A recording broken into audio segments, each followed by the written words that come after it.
इस चैप्टर के अब आप देखें एक्सरसाइज पे आए। चैप्टर नंबर 4 आर्यांश कुशांश गुप्तास का पहली एक्सरसाइज है क्वेश्चंस एंड एक्टिविटीज में चूज द बेस्ट ऑप्शन, सबसे बेस्ट आंसर एमसीक्यूज में से करेक्ट करें। मल्टीपल चॉइस क्वेश्चंस हैं।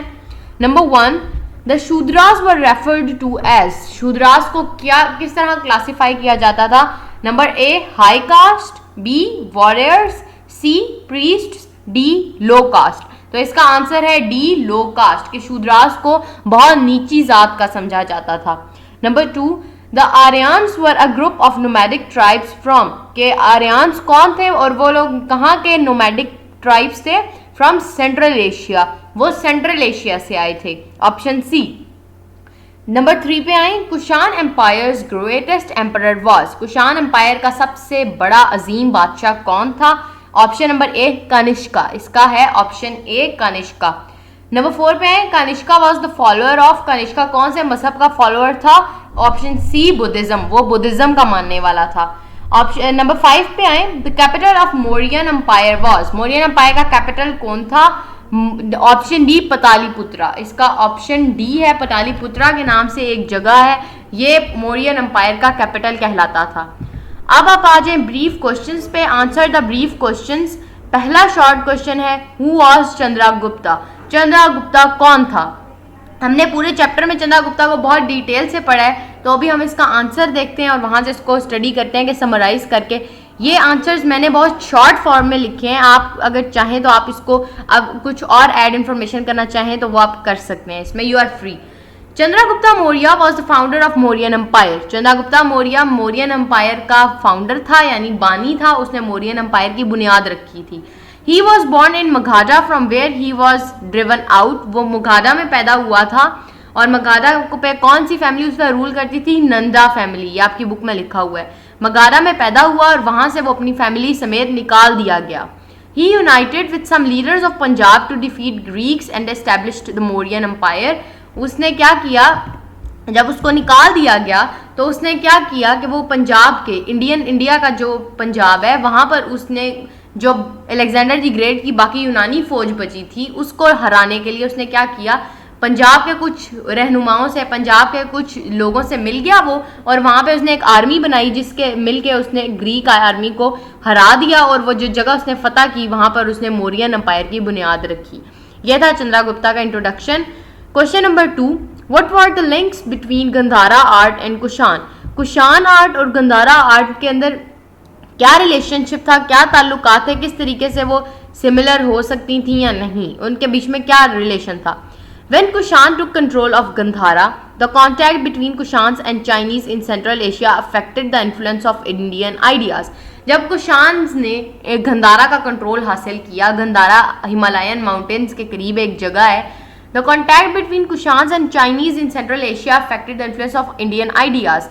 तो वो गंधारा के रहने वाले वो जो लोग थे वो बेसिकली इंडियन ओरिजिन के लोग थे, तो वो इंडियन ओरिजिन के जो लोग थे उनके जो ताल्लुकात बने चाइनीज़ लोगों के साथ, यानी कुशांस का जब रिलेशन बढ़ा चाइनीज़ के साथ तो वहाँ पर उन इलाके के रहने वाले जो इंडियन असरात थे, लोगों के जो इंडियन लोगों के ख्यालात थे वो असरअंदाज हुए।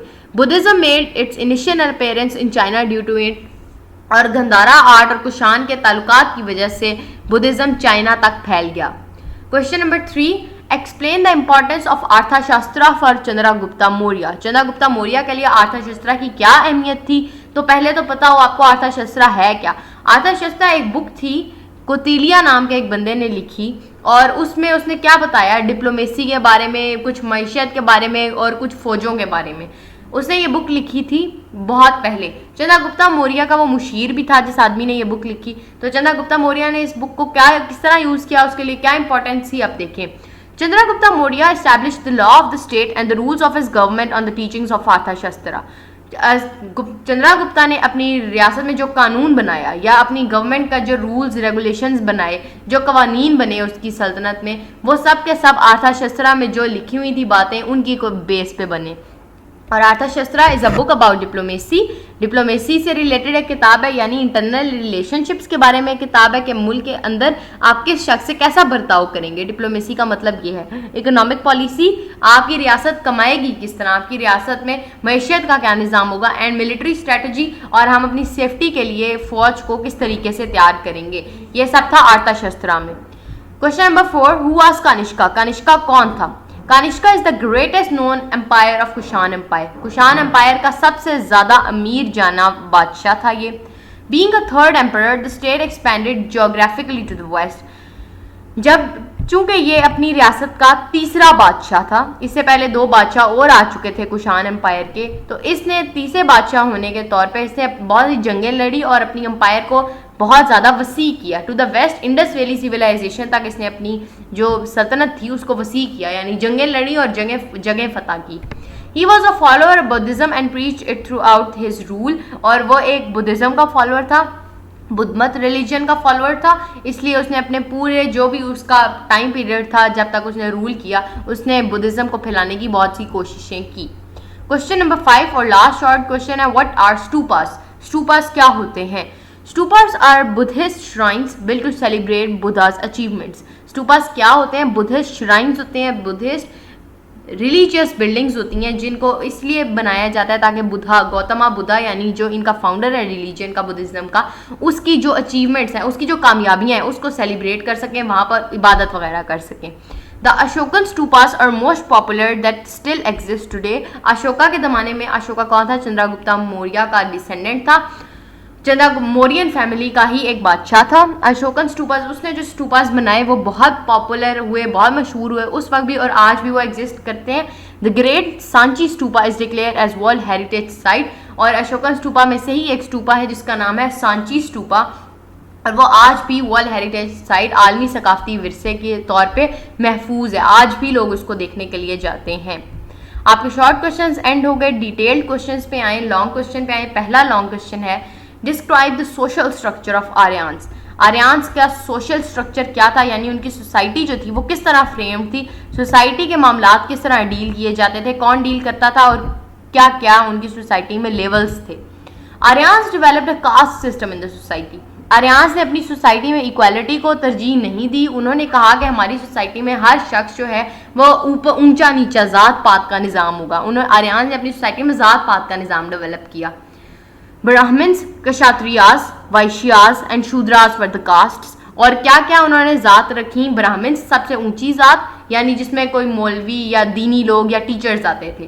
क्षत्रियास जिसमें वॉरियर्स वगैरह या बादशाह वगैरह आते थे। वैश्यास वर्किंग लोग, और शूद्रास यानी किसान और छोटे मोटे टाइप के लोग। The untouchable castes called Dalits were called Dalits and they did jobs considered unclean by upper castes. Untouchable caste, सबसे जो आखिरी कास्ट थी, उनको उन्होंने कहा दलित्स, और उनको वो अछूत समझते थे, यानी उनको हाथ लगाना और उनसे बात करना भी वो बहुत बुरा समझा जाता था। And they did jobs considered unclean bye upper caste, और वो काम क्या करते थे जो ऊंची जात के लोगों को बुरे लगते थे या उनकी शान में कमी वाक़ई करने वाले जो काम थे वो सब दलित्स या अनटचेबल्स लोग किया करते थे। Caste system was made hereditary. उन्होंने कास्ट सिस्टम को इस तरीके से बनाया कि वो विरासत में हर शख्स को मिले, यानी अगर कोई शूद्रा की औलाद है, यानी कोई किसी वर्किंग कास्ट की औलाद है और वो बच्चा तालीम हासिल करके कोई बड़ा टीचर या प्रीस्ट बनता है तो वो अपने आप को ब्राह्मण नहीं कहलवा सकता। क्यों? सोसाइटी का स्ट्रक्चर इस तरह बना हुआ था कि जिस शख्स के बाप अगर शूद्रा है तो वो भी शूद्रा ही होगा, वो शूद्रा ही मरेगा, वो ब्राह्मण का लेवल अचीव नहीं कर सकता चाहे उसके पास कितना ही ज़्यादा नॉलेज क्यों ना हो। तो ये सोसाइटी एक कास्ट सिस्टम का बहुत बड़ा ड्रॉबैक था। Question number 2, explain a few contributions of Ashoka as a great king. Ashoka एक बहुत बड़ा बादशाह था मौर्यन डायनेस्टी का, तो उसकी कुछ फ्यू कॉन्ट्रीब्यूशंस, कुछ उसकी खास बातें बताएं उसने एज अ ग्रेट किंग, एक बहुत बड़े बादशाह और नामवर बादशाह के तौर पे उसकी क्या कॉन्ट्रीब्यूशंस हैं। Ashoka worked a lot for the wellbeing of his people through tax collection and providing justice. Ashoka ने अपने लोगों की भलाई का काम किया, उसने अपने लोगों के लिए बहुत ज़्यादा काम किया, अपने लोगों के लिए बहुत मेहनत की। जिससे क्या करता था, सबसे पहले तो वो अपने लोगों से टैक्स कलेक्ट किया करता था, यानी उनकी कमाई में से कुछ हिस्सा गवर्नमेंट के लिए ले लिया जाता था, और उनको प्रोवाइडिंग जस्टिस, और लोगों को फौरन इंसाफ दिया जाता था। लोग किसी भी मामले में किसी भी नाइंसाफ़ी बर्दाश्त नहीं की जाती थी। Ashoka was the first ruler who worked for wild life. उसने वो पहला बादशाह था जिसने कभी वाइल्ड लाइफ के लिए यानी जंगली जानवरों के लिए कोई काम किया। He banned the slaughtering and hunting of young animals. उसने छोटे जानवरों की यानी जो बच्चे होते हैं जानवरों के उनका ज़बह करना या उनका शिकार करने पे पाबंदी लगा दी कि कोई भी शख्स, कोई भी शाही शख्सियत हो या कोई भी आम शख्स हो, वो किसी भी छोटे जानवरों के बच्चों का ना शिकार कर सकता है और ना ही उनको ज़बह किया जा सकता है। He also created free veterinary hospitals. उसने वेटरनरी हॉस्पिटल्स यानी जानवरों के लिए अस्पताल भी बनाए, यानी जानवरों को बीमार करने पर उनका इलाज होना ये उसने प्रमोट किया। उसने वेटरनरी के हॉस्पिटल्स बनाए। Non violence promoted in his rain. उसने अपनी सल्तनत में लोगों को एक दूसरे पर रहम करने, एक दूसरे से अदलो इंसाफ से बात करने की तमीज़ सिखाई। उसने लोगों को बताया कि एक दूसरे पर जुल्म ना करें। उसकी रियासत में अमन बहुत प्रमोट हुआ। Question number 3, describe the similarities in art and architecture of Kushans and Guptas. Kushans और गुप्तास का आर्ट और आर्किटेक्चर यानी उनकी जो तामीरात थी या उनके अंदर जो फन था या उनकी जो पेंटिंग्स वगैरह थी उसमें क्या सिमिलैरिटी है, वो किस तरह सेम थी। Gupta art is preceded by Kushan art. मतलब ये कि गुप्ता आर्ट कुशान आर्ट से पहले आती है, क्योंकि गुप्ता अंपायर जो थी चंद्रगुप्ता मौर्य की मौर्यन डायनेस्टी वो चूँकि पहले बनी थी, तो इसलिए हर तरह से मौर्यन आर्किटेक्चर या गुप्ता आर्ट जो है वो कुशान अंपायर से पहले की है।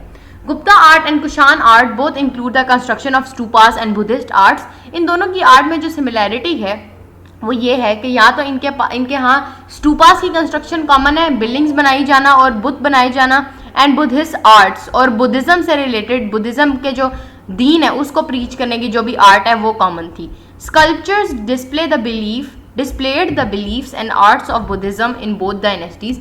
जो स्कल्पचर्स यानी जो मुजस्मे बनाए गए थे वो दोनों डायनेस्टीज के, वो उन दोनों के जो रिलीजन था, कॉमन रिलीजन था बुद्धिज्म, वो बुद्धिज्म के जो ख्यालात थे, बुद्धिज्म के जो अकायद थे उसको शो कर रहा था। तो यानी उन दोनों सिमिलैरिटीज उनमें क्या है कि उनके जो कंस्ट्रक्शन थी वो बेसिकली रिलीजियस बेस थी, रिलीजन के ऊपर बेस कर रही थी। रिलीजन दोनों का चूंकि बुद्धिज्म था तो इसीलिए सेम टाइम की बिल्डिंग, सेम टाइम के अकीदे हमें दोनों तरफ की डायनेस्टीज में देखने को मिलते हैं। Question number 4, describe the importance of Ajanta and Ellora caves from a historical point of view. Ajanta और एलोरा केव्स की क्या अहमियत थी तारीखी पस मंज़र में बताएं कि तारीख के अकॉर्डिंग, हिस्ट्री के अकॉर्डिंग अजांटा और एलोरा केव्स किस तरह ज़रूरी थे, किस तरह इंपॉर्टेंट थे। Ajanta and Ellora caves are ancient masterpieces of Buddhist religious art. Ajanta और एलोरा बेसिकली हैं क्या, ये केव्स हैं बुद्धिस्ट रिलीजियस आर्ट को डिपिक्ट कर रहे हैं। अजांटा और एलोरा केव्स बुद्धिज्म की रिलीजन की जो आर्ट है उसको प्रमोट कर रहे थे। Ajanta caves are all Buddhist and were used as monasteries and worship halls. Ajanta caves क्या है, तमाम के तमाम बिल्कुल प्योर प्रॉपर बुद्धिज्म के ऊपर बनाए गए हैं। बुद्धिस्ट आर्ट सिर्फ और सिर्फ उसमें बुद्धिस्ट ख्यालात को इस्तेमाल किया गया है। And were use as monasteries and worship halls, और उसका जो इस्तेमाल था वो सिर्फ ये था कि वहाँ पे इबादत और जो भी रिलीजियस सेरेमनीज होती थी उसके लिए इसका इस्तेमाल किया जाता था अजांटा केव्स का। Ellora caves are a blend of Buddhism, Hinduism and Jainism. और जबकि एलोरा केव्स की जो कंस्ट्रक्शन थी उसमें बुद्धिज्म, हिंदुइज्म और जैनिज्म तीन किस्म के जो रिलीजियंस हैं उनके ख्यालात और उनके अकायद का मिक्सचर नज़र आता है।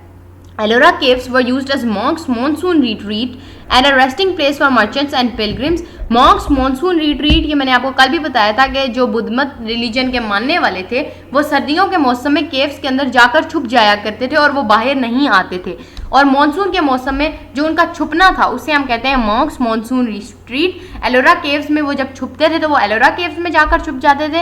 And a resting place for merchants and pilgrims, और वो लोग जो ताजिर थे या फिर वो लोग जो बुद्ध मत सीखने के लिए या बुद्ध मत के जो सीखने वाले आते थे या इन केव्स में इबादत के लिए आते थे, उनके रुकने के लिए भी एलोरा केव्स थे। एलोरा केव्स में उनको एज अ सराय एक्ट किया करते थे उन लोगों के लिए।